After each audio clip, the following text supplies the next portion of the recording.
Boa noite, gente. É um prazer estar aqui com vocês. Eu sou a Auá. Vou fazer minha descrição aqui para vocês. Eu sou uma mulher indígena de, de pele marrom clarinha. É, eu tenho cabelos longos pretos. Eu uso um óculos de armação azul. Eu estou vestindo uma roupa feita pela Ateliê Transmoras aqui de Campinas, que é uma jaqueta aconchegante com vários tecidos costurados, fazendo uma franja. Jeans, eu estou usando um colar verde de sementes de uma etnia lá do Acre, dos parentes que ficam próximos da onde eu sou. Estou usando um brinco de pena que é dos parentes tucanos. Atrás de mim tem uma parede branca com três janelas de vidro. E, bem, né? Eu sou a Lá, eu trabalho com design já vai fazer daqui a um tempo, uns 8 anos já, quase, nem parece, mas já passou 8 anos aí. E o meu trabalho, ele consiste na compreensão e junção do entendimento da importância da ancestralidade como ponto principal do design, né? Como linkar essas duas coisas a fim de trazer o debate que as pessoas ainda não entendem e não falam, né?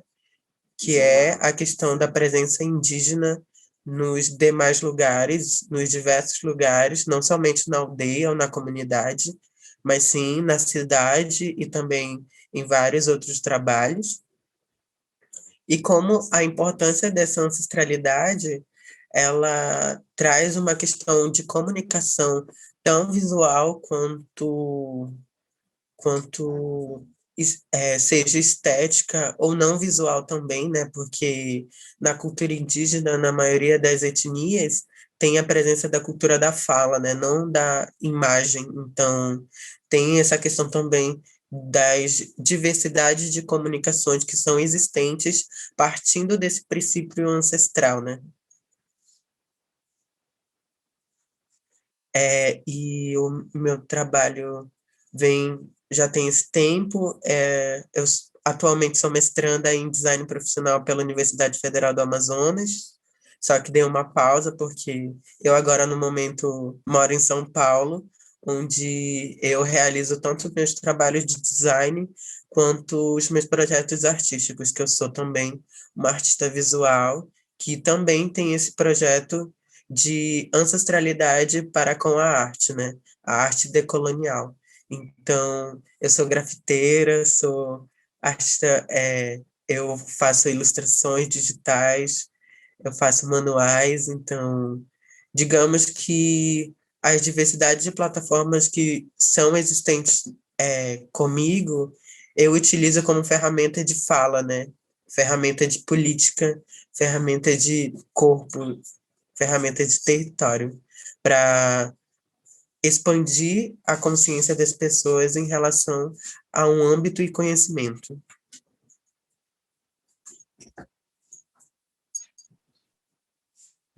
Auá, você falou agora há pouco aqui uma palavra, né? Decolonização. É uma palavra que a gente que está nos movimentos sociais, né, e nessas pautas de reivindicação, né, desses espaços de alternância de poderes, né, e de participação, né, de diversos tipos e características de públicos, a gente conhece um pouco, mas você pode falar um pouquinho mais assim sobre como é para você nessa parte do design, né, esse processo de decolonização? Ou você quer falar um pouco mais adiante, também fica à vontade. É que eu sou ansioso. Às vezes eu entro. A gente pode estar falando durante também.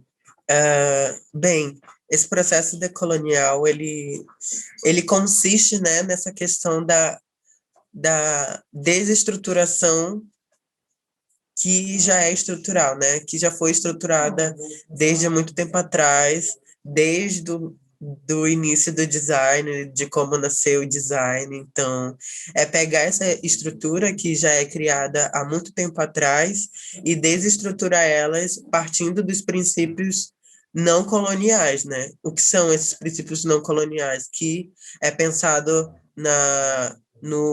nesse ser colonial, nesse ser que é violento, nesse ser que, de alguma forma, queria tratar as pessoas que não são europeias ou que vieram desses lugares como inferiores, né?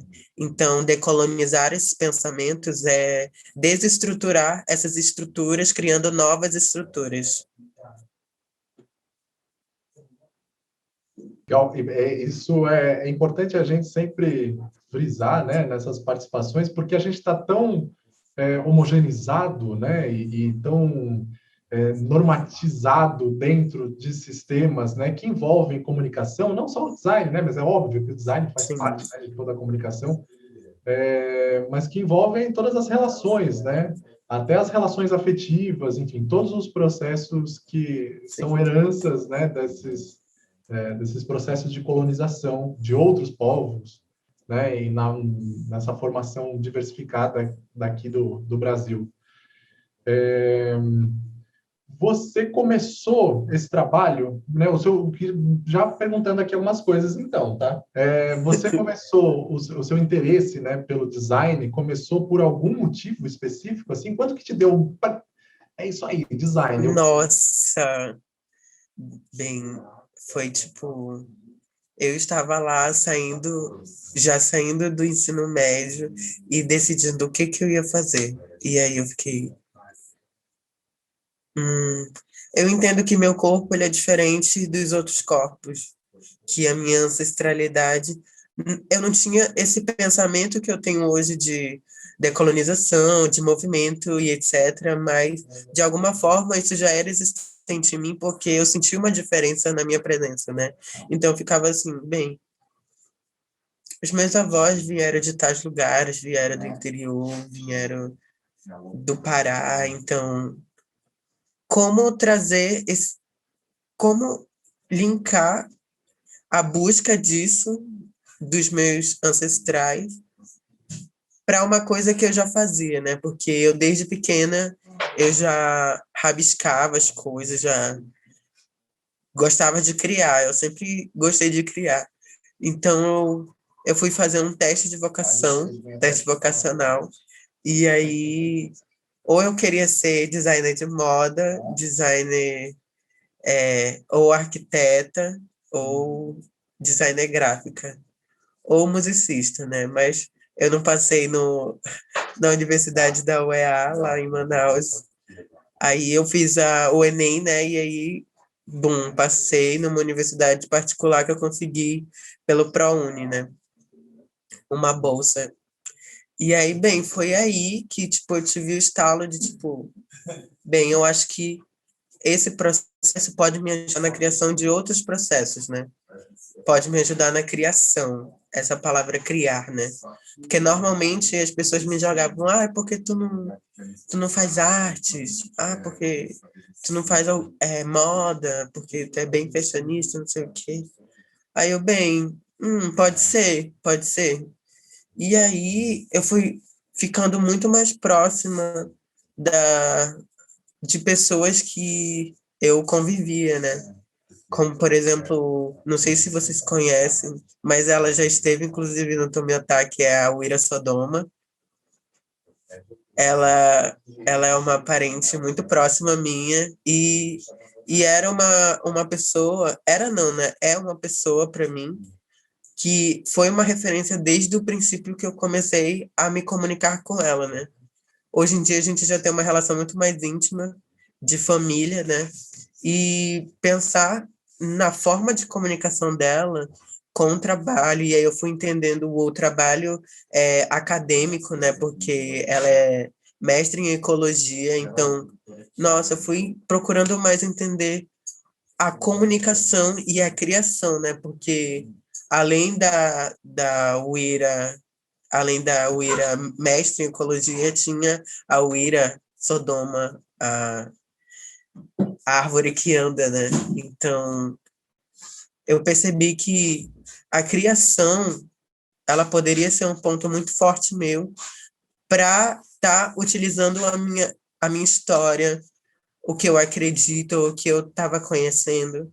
E aí foi nisso que foi um guia também, que é uma coisa que eu gosto muito de falar, que as pessoas que fazem e fizeram parte da minha trajetória de vida, elas são as minhas inspirações. Então, elas foram meio que esse guia para mim, né? E também pensar nos meus avós, pensar nos meus bisavós, pensar na família da minha mãe, do meu pai, que são de lugares diferentes, mas têm essa ancestralidade indígena, têm essa ancestralidade preta. Então, foi por conta disso que fez assim, bem, eu acho que eu posso utilizar o design como ferramenta de outro tipo de coisa para além é,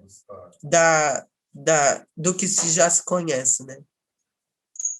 E aí eu fui fazer pesquisas e outras coisas, só que ainda no período da universidade, eu ainda estava mais relacionada a coisas de moda, assim, né? Sobre corpo, sobre qual a potência que o corpo tem, né? Porque foi esse processo de transição minha também, né? Que eu sou uma mulher travesti, sou uma pessoa trans, então tem essa questão também do entendimento do meu corpo para poder entender o meu território, para poder entender que o corpo e o território, eles são ferramentas de importância e de construção, né? Então, foi entendendo isso que fez esse estalar de juntar isso artisticamente e, e também pessoalmente, né? Bom, e essas relações afetivas, né, que de alguma forma foram conduzindo, né, esse seu processo também de envolvimento, né, com o design, com as artes, né, é interessante a gente ter essa dimensão também, porque muitas vezes a gente se relaciona, né, tenho muitas amigas, amigos, e eu mesmo pensei várias vezes, né, em me relacionar com profissões, né, que não eram tão próximas da minha afetividade, né, não estavam próximas dos campos da arte, da educação, que é o que eu transpiro, é o que eu me alimento, né?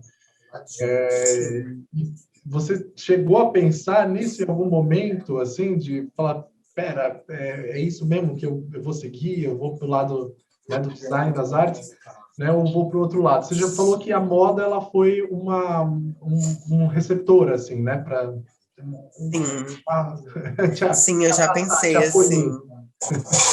Eu já pensei assim, de tipo, será? Será? E, e de alguma forma, mais o que me mais trazia assim para, digamos, uma estabilidade sobre onde eu posso caminhar, né? Os caminhos que eu posso abrir foi a arte mesmo, assim, a artes visuais como um todo, né? Porque na minha cidade, no começo da minha trajetória artística de, e de outros trabalhos também, né? Não só artísticos, foi a presença muito cultural, né? Porque eu tenho amigas que eu chamo família, que hoje em dia são produtoras, são realizadoras audiovisuais, são performers, são nossa, tem uma dimensão enorme, assim, e é uma dimensão artística, né? Então, eu sentia que aquele universo, assim, estava me abraçando de uma forma que um outro universo não estava, porque antes de eu começar a trabalhar com artes e com design, eu fui, como é que diz? Eu fui ajudante de lanchonete, né? Então, eu ficava assim, eu acho que tá alguma coisa errada aqui. Não tá batendo. E, tipo, eu pensei assim, bem, não deixa de ser solucionar o problema de uma pessoa, né? Pegar um pedido, pegar um. Entender qual é o gosto do cliente e tal. Mas não necessariamente era aquilo que eu queria, assim. porque eu entendia que quando se relacionava ao meu corpo e à minha história, de alguma forma era desprendido, né? Então, ficava assim, desconexo. Então, foi isso aí que eu fui buscando ainda. Fui buscando. E estar presente dessa família artística foi um processo muito de potencializar o que eu trabalho hoje e o que eu entendo hoje como o meu trabalho também, né? Não só como eu, porque também me ajudou a entender o que eu sou enquanto pessoa, enquanto também pessoa originária, né? Mas também com o meu trabalho, sobre a potência que o meu trabalho tem. E também o incentivo, né? Essa galera, ela me incentivava bastante, porque a gente sabe que sempre no começo é sempre pesado, assim, de, tipo, não ter aquele apoio familiar, não ter o apoio que possa estruturar, né?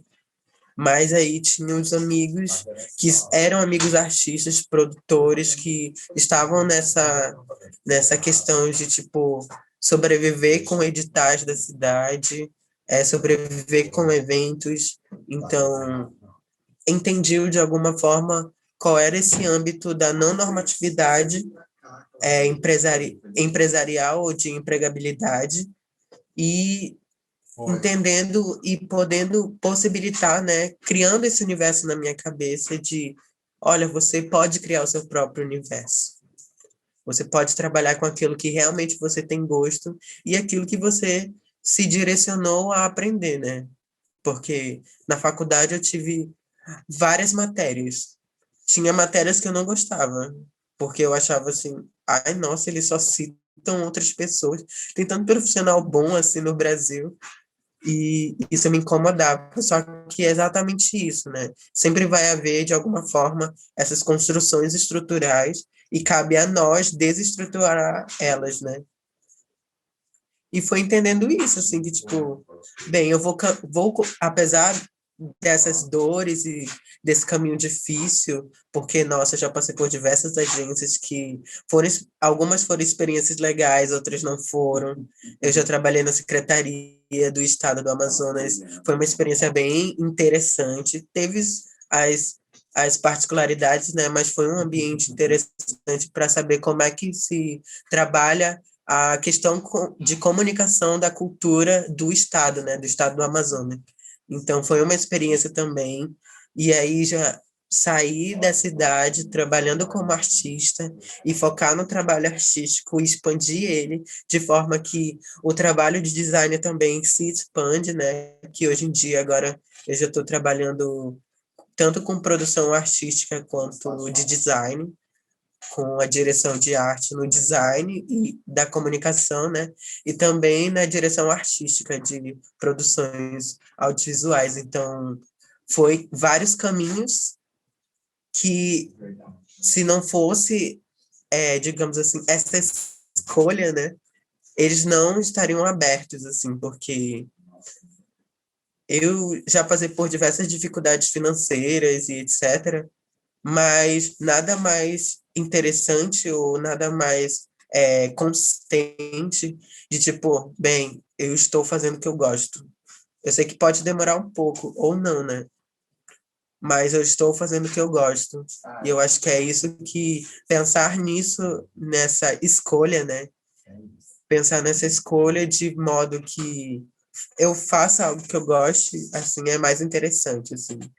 Que foi o que eu determinei logo, assim. Mas eu também tento falar para as pessoas que elas não precisam ter essa ansiedade de decidir logo. Sair do ensino médio, vou fazer faculdade. Não, gente, não é bem assim. Não faça isso, porque Não é um padrão, né? Assim, quer dizer, cada sim, pessoa tem o seu caminho. Você está contando sua trajetória, né? Que ela é sim, muitas experiências, né? São essas múltiplas experiências que vão nos constituindo, né? Enquanto isso, pessoas e tal. Então, cada um tem seu time, é isso aí. Cada um tem seu tempo. é, exatamente. É interessante que aqui eu estava te ouvindo, então tem essa relação assim dessas diversas maneiras, né, de questionar, de tensionar, de interrogar, isso eu acho que é uma coisa que você já falou em outros lugares, em outros trabalhos também, em relação de ser através da arte, né? Através e com a arte, ter esse diálogo de pautas sociais, o diálogo da decolonização, né? Que você falou aqui agora há pouco. Então, a arte ela é uma forma potente, né? Dessa comunicação e dessa identidade. E aí, você estava falando, né, também dessas múltiplas experiências, até de experiências que não têm uma relação direta com design, né? Assim, quando a gente, né, você falou que trabalhou numa lanchonete e tal, eu também tive. Quem é que nunca teve, gente, períodos, né, assim, ou situações que você vai trabalhar com uma outra coisa, ver o que acontece, Sim. por necessidade, né, ou por experiência, né, ou Sim. por oportunidade, enfim, por diversos motivos. A gente sabe que a maior parte da população aqui no Brasil por necessidade, né? Então, tem muitas pessoas que, por Sim. necessidade, trabalham com uma área determinada e tem a outra ali no paralelo, essa que motiva, né? Que faz vibrar, até ter essa possibilidade de só se dedicar para uma área, né? Ou não, ou às vezes segue nas duas também, né? Que é isso, a gente está falando de não normatividade, eu acho que a não normatividade também em relação aos ofícios, né? Aos trabalhos. Sim, sim. Sim, hoje em dia eu tenho trabalhado com os dois, né? Com a arte e com o design. Às vezes junto, às vezes separado. Então, com duas coisas que, de alguma forma, é aquilo que me deixa mais calma. Apesar das vezes eu ficar completamente bagunçada, porque às vezes fica muita coisa para resolver num dia ou numa semana, que às vezes eu precisava de 24 horas a mais para poder resolver. Mas eu acho que quando a consistência ela vem aumentando, essa é a resposta, né? A produtividade. E entender a produtividade não como uma cobrança, e sim como uma, uma consistência mesmo, de, tipo, fazer no seu tempo. Principalmente uma coisa que eu vinha entendendo, assim, é sobre entender o tempo de produção, né? O tempo de produção que eu tenho e se eu consigo fazer isso. Porque, nossa, às vezes é tenso discussões por não ter entregado trampos, assim. Não, Então, isso é importante também, assim, porque durante o período pandêmico, enfim, as pessoas, sim, a gente não estamos no nosso fluxo sob controle, digamos assim. sim, Algumas pessoas talvez um pouco mais, outras um pouco menos, mas é isso, assim, né? O importante é seguir o fluxo, você estava falando de toda a sim, rede, né? O capital social que te cerca, sim, que te traz referências, né? E eu ia perguntar justamente dessas referências, né? Você já falou alguns nomes aqui, falou inclusive de outras pessoas que já passaram também lá pelo Instituto Tomiotaki, né? A Vicenta Perrota, a Rafa Kennedy, que você não sim, falou, mas enfim, a gente é uma rede, né? A gente tem uma rede sim, exato. muito intrínseca, né? Assim, tá ali, né? Entre a moda, o design, a comunicação, a programação, é tudo muito próximo, né? São áreas Sim, correlatas. Então, é interessante ver como um setor contribui com o outro também, né? A gente está falando de um setor específico isso. das artes, né? Falando no sentido econômico da coisa, a gente está falando no setor de políticas culturais e políticas da indústria da cultura, né? E o design que está lá, as artes visuais está lá também, né? Nesses setores internacionais. E são áreas que se complementam, né? Tanto na questão da geração de renda e diversos outros fatores. Então, estava falando da Rafa e da Vicenta, né? Porque tem a questão do empreendedorismo, né? Do design Sim, com a visão empreendedora para essa decolonização, para esse reaproveitamento, né? O sim, reaproveitamento de tecidos, né? Que são que a Vicenta trabalha, né? Com o cycle, né? Também. sim. E aí a pergunta é assim, não tem pergunta, a gente tem uma conversa. Mas desses atravessamentos, né? Essas produções elas são muitas vezes não verbais, né? Porque a gente vê o design também Sim, como uma coisa que vai comunicar o tempo todo e essa comunicação ela acontece de uma forma não verbal. Como que funciona esse não verbal para você, assim, nas suas criações, né? As referências que você traz, né? Ou que você se alimenta para a criação das suas produções, das suas obras, né? Estou falando tanto no design gráfico quanto nas produções artísticas, né? Mesmo assim, como que isso te atravessa e de que forma, ou vice-versa, né? Porque às vezes você atravessa também as artes Eu acho que pensar nessa questão não visual, né, é exatamente transcender esses espaços. Quando eu atravesso esse campo da não fala e vou para o campo visual, é, é fazer essa retomada, né, essa, entendendo essa referência ancestral da cosmovisão, que é visualizar universos, visualizar histórias, né, que são contadas e de alguma forma projetar isso no nosso imaginário. Então é trazer o imaginário de alguma forma palpável e sem ser escrito, né? Porque normalmente essas coisas elas são mais sentidas do que escritas. Dessa forma transcende aí essa comunicação. e esse imaginário que você diz é o imaginário das suas referências. Então, Isso. origem indígena, né? Isso. Esse imaginário indígena do seu povo, ou enfim, das famílias, dos povos próximos dos quais você está próximo. Que nem você falou. Está falando sobre o design aqui do acessório, você falou do colar, das miçangas, né? Você falou os nomes dos povos e tal. Então, o imaginário está por aí também. É daí Sim. que se alimenta. É entender que esses símbolos possuem sentidos, sem estar escrito o que eles são. É entender isso. É entender que essa pena, ela tem um significado, ela não foi, sabe, retirada de um lugar só para embelezar, ela tem o processo de, tipo,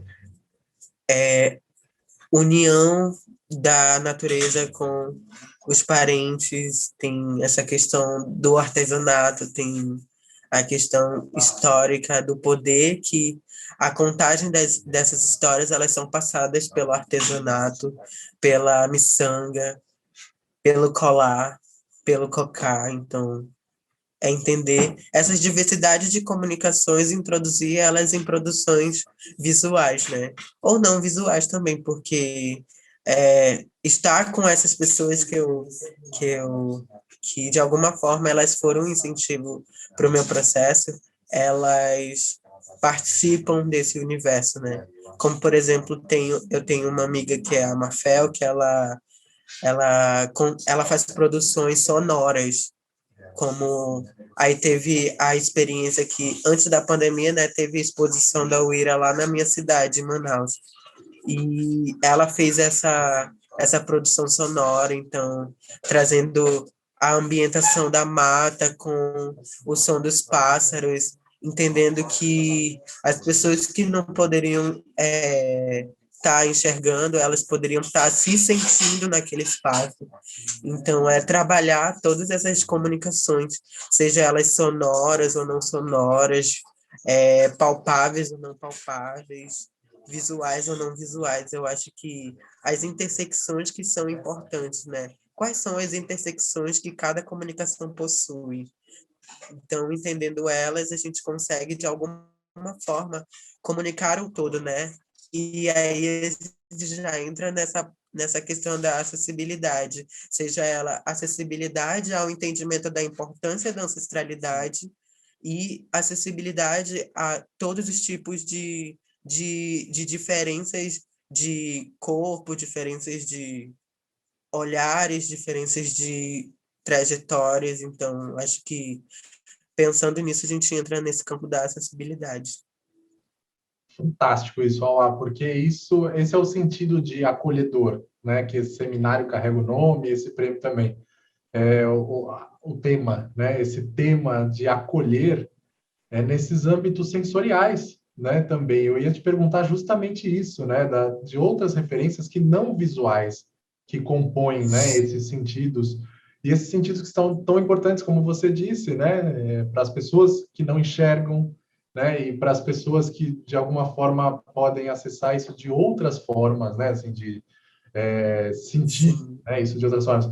E, inclusive, assim, digitalmente, né, porque, às vezes, a pessoa não pode estar presencialmente nesses espaços, e a gente está vivendo essa realidade agora, né, sim, de cada um ficar o máximo de segurança possível, né, assim, dentro de espaços seguros. Então, de como trazer essas ambientações para o digital, para o campo visual, para o campo sonoro, né? O tátil, né? Ele tem essa limitação ainda, mas o tátil é possível carregar, como você ilustrou, e traz ilustrado no próprio corpo, né? Esse corpo que é político, né? Um corpo de reivindicação de espaços, de lugares. Então, você está trazendo isso, né? Assim, tem o tátil, tem o sonoro, tem todos esses outros aspectos. Então, essa é a essência do acolher, né? De pensar em outros sentidos, em pessoas com outras características. Isso arrasa muito. sim. E mais referências, assim, eu ia perguntar se você, enfim, se você quiser mostrar alguma coisa do seu trabalho, se você quiser mostrar o seu site, se você quiser mostrar artistas referências também, ó, fica à vontade. Ah, chique. Eu posso citar o nome dos meus amigos que são grande referência para mim. Tem a Uira Sodoma, né? Tem a Keila Serruia, tem a Rafa Kennedy, né? Essa irmãzona. Tem a da Cor do Barro, que é uma artista visual incrível, multiartista. Tem a Jéssica Dandara, que é uma ótima redatora, produtora. Tem a Karine Pantoja. Tem o pessoal do Centro de Medicina Indígena da minha cidade. Tem. Não, ai, tem. A lista é infinita, assim, tem muita gente. Tem o meu marido, que ele é artista visual e ele, assim como eu, é uma pessoa trans, então ele é uma grande referência que, para mim, está presente, né, também na minha vida. Então, ter a presença dele é bem incrível também. Nossa, é muita gente, assim, tem os parentes que eu trampo com eles, que é Guajajara, Catumiri, Brisa Flor, que são artistas indígenas da música, tem o Nelson Di, tem a Raquel Cubeu, que eu inclusive separei uma fala dela, que ela é uma irmãzona, assim, que tem esse trabalho dela de liderança muito importante, assim, lá no Rio Grande do Sul, que ela está fazendo o mestrado dela, se eu não me engano, ela já terminou lá na Faculdade do Rio Grande do Sul, que é essa forma de resistência, né? Nossa, tem muita gente, tem Elis Van Guajajara, tem... Eu queria citar, mostrar para vocês uma frase, tem como? Claro. Mostra. Manda ver. Que também não deixa de ser uma das minhas referências bibliográficas, que é o Ailton Krenak, que é esse grande escritor, né, e líder indígena, que a frase dele é: demarcar as terras indígenas é muito importante, pois a possibilidade de termos gente vivendo de maneira tão livre precisa ser vista como um lugar de potência. Lá vive outro tipo de sociedade. E pensar nessa demarcação é realmente pensar o quão é possível as possibilidades de acessibilidade, demarcando histórias, demarcando territórios, demarcando trajetórias, né? Entendendo as trajetórias, entendendo os territórios, entendendo as diferenças para essa acessibilidade, né? Então, acho que essa frase ela é para além da demarcação de terras, mas sim da demarcação de corpo. Aí tem a Sônia Guajajara também, que é uma líder Guajajara, que ela fala sobre a ancestralidade, sempre ensinou que o sentido da vida é coletivo. Então, é por isso que eu gosto muito de falar essas minhas referências, porque foi por meio desse coletivo, foi por meio dessas pessoas que passaram na minha trajetória e ainda estão na minha trajetória, que o meu trabalho ele fica mais consistente, ou seja, é entendendo o poder de cada trajetória que está próxima à minha, faz essa impulsão do meu trabalho também, né? E uma frase da Raquel Cubel, que falar dos corpos indígenas é falar da história do Brasil, dos corpos das mulheres do Brasil e da miscigenação, que é falada como uma coisa até romantizada. Viam as mulheres indígenas ao mesmo tempo que chamavam nosso corpo de vergonha, dessa nudez. Tinham-se a imagem do indígena inocente e ingênuo, das mulheres indígenas enquanto ingênuas também. Ou seja, né, a gente está nesse processo de decolonização, de transformação, de desestruturação colonial. Então, a gente precisa também fazer isso no campo do design e da produção artística, porque ainda assim essa estruturação ainda acontece, né? Porque se eu me percebo em primeiros lugares, nos lugares, é porque tem alguma coisa errada aí, né? Então, até que ponto a acessibilidade ela só é ligada à estrutura corporal? Será se ela também não é ligada à estrutura histórica, né? Até que ponto a acessibilidade ela é acessível mesmo para todos? Será se o conhecimento ele é acessível? Agora, qual conhecimento que é acessível para todos? Aquele conhecimento que fala onde um fenótipo e um tipo de pessoa ele é superior, onde um outro fenótipo e tipo ele é inferior, ou sobre o conhecimento geral, onde cada pessoa possui a sua trajetória, o seu ensinamento, as suas cosmovisões, né? Então, é pensar nessas perspectivas de realmente o que é acessibilidade para as pessoas, para além do campo corporal, né? Porque as pessoas, elas gostam muito de pensar na acessibilidade como uma coisa pequena, né? E já coloca no campo de, tipo, aquelas palavras horríveis, né? É trazer uma nova perspectiva para as pessoas, né? Por que que a, ela conhece um certo assunto, uma certa coisa, e a outra para ela não é existente? Seria isso uma desestruturação? Seria isso uma estrutura, na verdade, uma estrutura de conhecimento que foi passado desde 1500,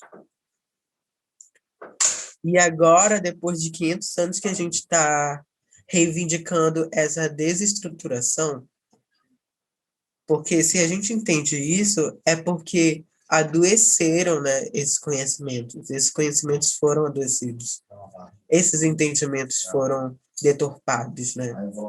Porque hoje em dia, infelizmente, quando a gente vai falar sobre comunidades indígenas e pessoas indígenas, as pessoas só pensam em um, ou só pensam em um tronco linguístico, quando, na verdade, são mais de 300 troncos linguísticos, são mais de 300 etnias, então é uma gama muito grande.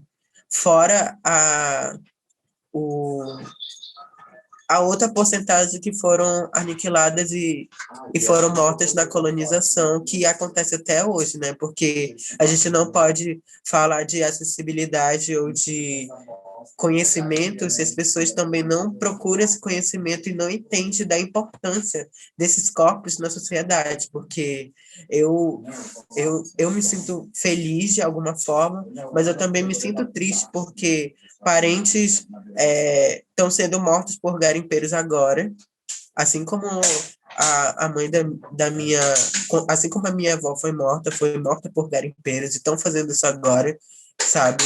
E, tipo, tão atendo fogo nas casas dos parentes, tão matando líderes indígenas, sabe? Isso ninguém faz nada, então eu acho que pensar em acessibilidade é pensar realmente até que ponto os conhecimentos, seja eles design, seja eles artísticos, seja eles como um todo, eles são acessíveis de verdade para possibilidade de transformação, né?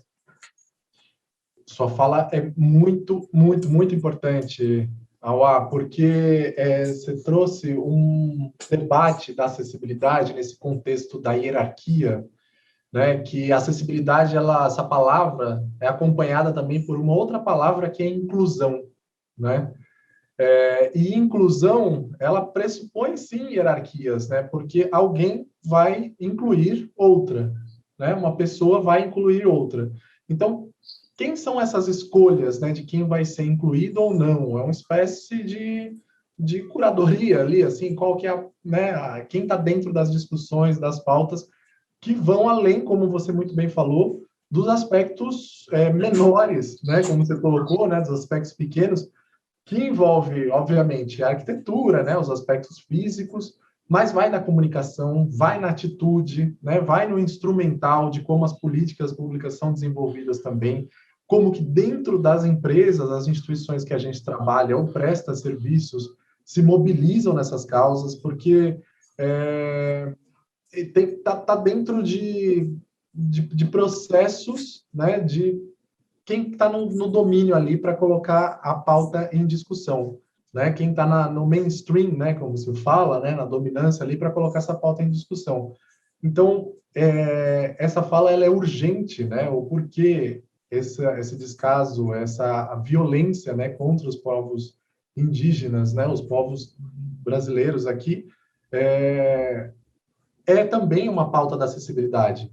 É ter acesso a esse tipo de discussão, a esse tipo de fala, de interpretação, né? Então, isso é muito forte, muito importante. Isso que eu falei agora, né, da acessibilidade, a palavra inclusão, né, que a palavra não pressupõe hierarquias, é um debate também de uma artista, né, chamada Stella Lapone, é uma artista visual que ela questiona isso, uma artista com deficiência, ela questiona, peraí, inclusão, se o meu corpo, né, vai ser incluído por outra pessoa que não tem deficiência, quem escolhe incluir ou não, não faz parte dessas pautas também, né, desses grupos de reivindicação.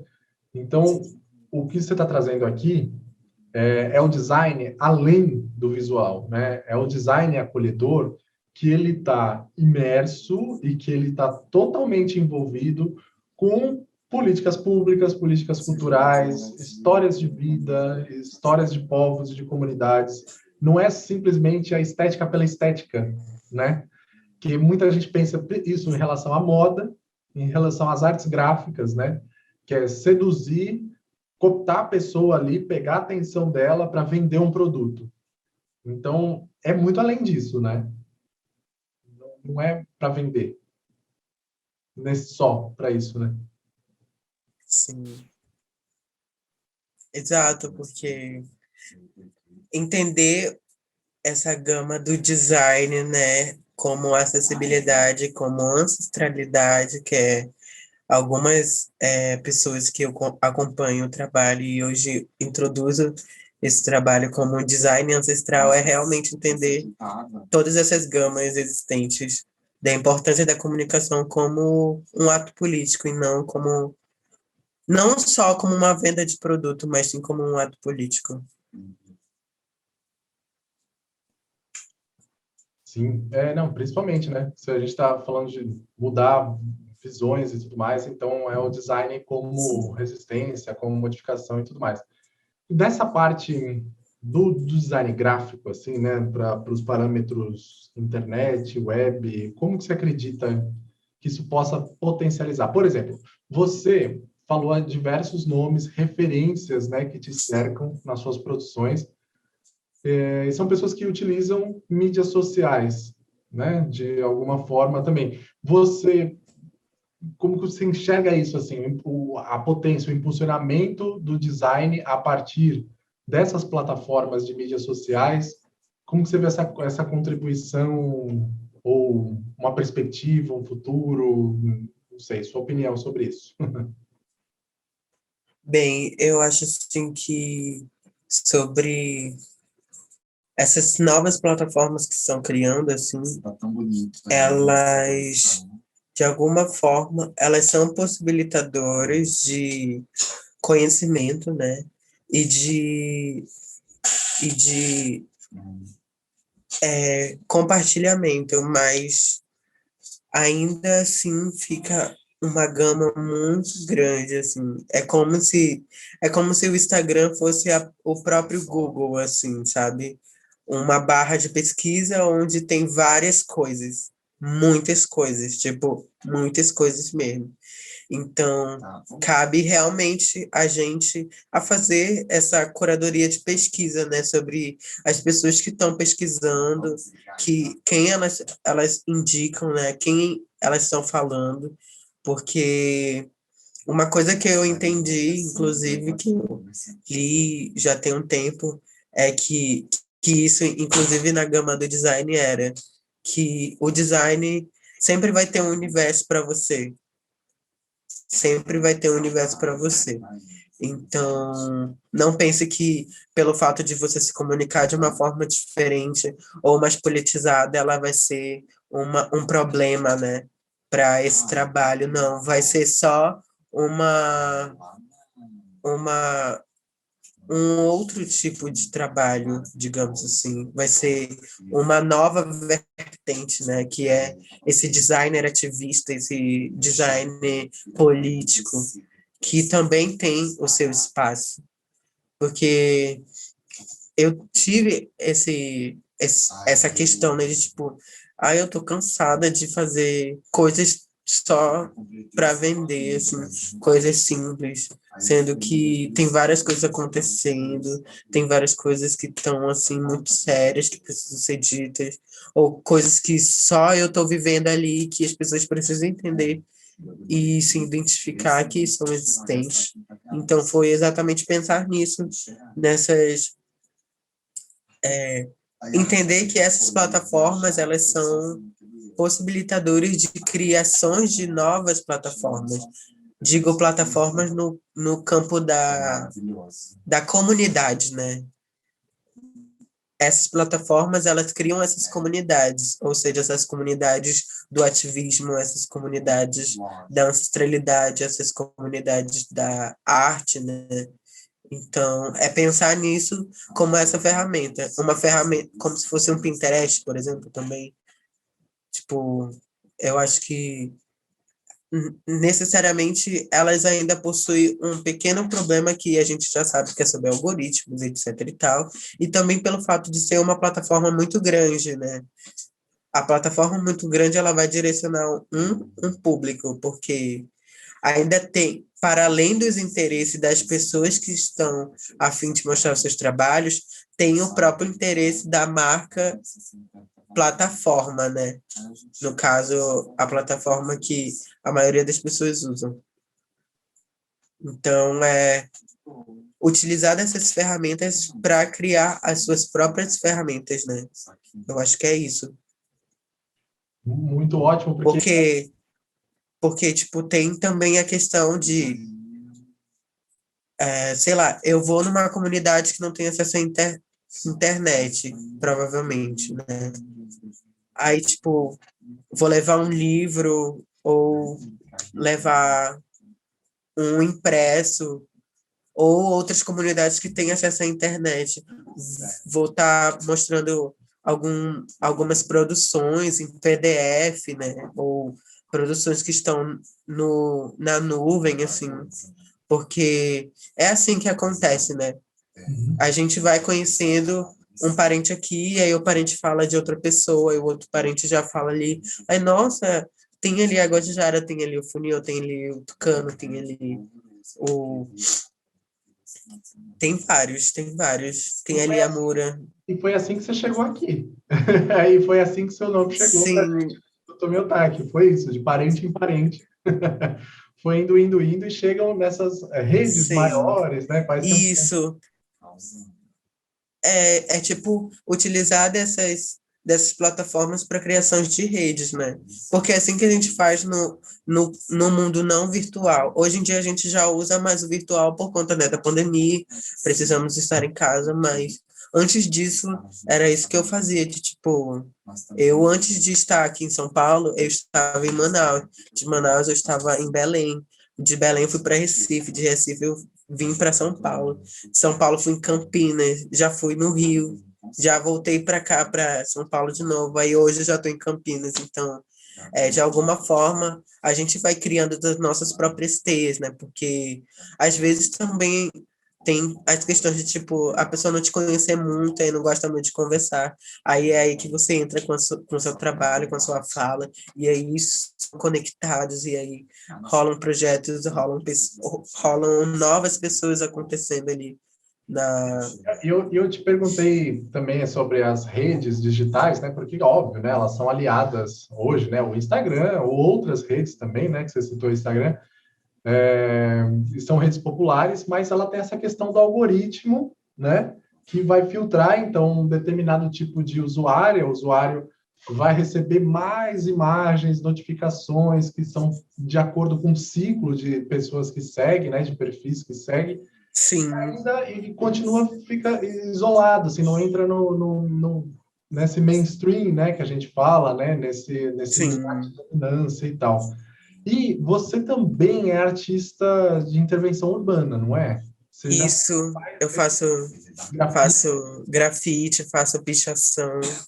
Então, isso é interessante, porque a gente está aqui nessa discussão do digital, né, durante o período pandêmico e tudo mais. Então, como populações periféricas que não têm o acesso, né, à internet ou equipamentos de tecnologia também para se aproximar dessas linguagens, dessas comunicações, como é que isso acontece, né? Então, esse exemplo que você trouxe, as pichações, o grafite, trabalhos que você também trabalha de intervenção urbana, são formas de alcançar também a partir dessa estética que vem com toda essa trajetória, esse Sim, arcabouço, né, dos parentes, dos povos, de suas experiências. Você já sim. fez alguma coisa aqui em São Paulo de intervenção urbana? Em São Paulo, eu já fiz em Guarulhos, em Perus. É Perus, eu acho que é o nome do Tem mais. lugar. Perus, hum, E nas outras cidades Guarulhos. tem. Eu Hoje, já fiz em Osasco também, que eu, inclusive fiz com o meu marido, que foi uma experiência bem legal. E que mais? Eu acho que já fiz no Ouvidor, já, num evento que estava tendo lá. Tudo assim, né? Com a máscarazinha, o álcool em gel na mão. a latinha na outra. E a latinha na mão. E agora eu tô pensando em novos projetos, assim, né? Tipo, porque tem alguns lugares que, tipo, tá faltando ainda uma. Tem também a questão de eu morar em Mauá também. Assim, né? Tem esse lance também dos eventos de grafite que de vez em quando dá, eu vou também para participar de alguma forma. E aí a gente vai chegando no final, vou deixar você com considerações finais e já te agradecer muitíssimo aqui por aceitar esse convite que foi chegando a partir de falas de um parente, de outro, de uma amiga, de um amigo, foi. Bem, gente, eu quero agradecer ao Instituto pelo convite, ao Cláudio pela conversa, a vocês que estão aqui presenciando. Falar do meu processo, do meu trabalho, eu acho que me retorna tipo, lá no começo, quando eu ainda estava decidindo o curso que eu ia fazer, as coisas que eu ia fazer. Então, acho que é esse processo, né, de retorno, de ancestralidade também, que não deixa de ser. Eu acho que é importante fazer essa retomada. Eu acho que as pessoas precisam entender também que existem diversos profissionais indígenas que eles não só falam no Dia da Resistência Indígena, eles estão trabalhando todos os dias e que as pessoas também pudessem se atentar a essas causas, que elas são muito importantes. Elas não são só somente culturais, elas são de vida, sabe?